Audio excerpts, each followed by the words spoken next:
ये दिल तुम बिन। অভিনেত্রী ভাবনা শুধু নিজের অভিনয় দিয়ে নয়, তার জীবনবোধ ও অনুপ্রেরণামূলক বক্তব্যের জন্য ভক্ত অনুরাগীদের কাছে পরিচিত।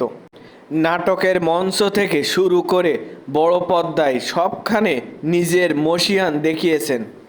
বিশেষ করে তার প্রথম নাটক নট আউট এর পর থেকে তার আর পেছনে ফিরে তাকাতে হয়নি। অভিনয়ের পাশাপাশি সামাজিক যোগাযোগ মাধ্যমেও বেশি থাকেন ভাবনা। সাম্প্রতিক এক পোস্ট করে তিনি নিজের ব্যক্তিগত জীবন নিয়ে এবং সংগ্রাম নিয়ে কথা বলেছেন, যা নিয়ে নেটিজেনরা বেশি আলোচনা করেছেন।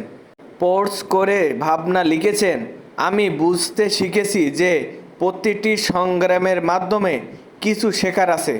কখনো কখনো এটি আমাকে এমন শিক্ষা দেয় যা আপনার লক্ষ্যে পৌঁছাতে সাহায্য করতে পারে। এটি আমাকে শক্তিশালী হওয়ার কারণ যোগায়। সংগ্রাম করা মানেই ব্যর্থ হওয়া নয়।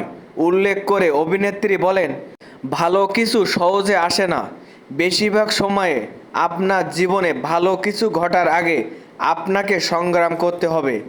নিজেকে এই কথা মনে করিয়ে দেওয়া খুব গুরুত্বপূর্ণ যে সংগ্রাম করা মানে ব্যর্থ হওয়া নয়।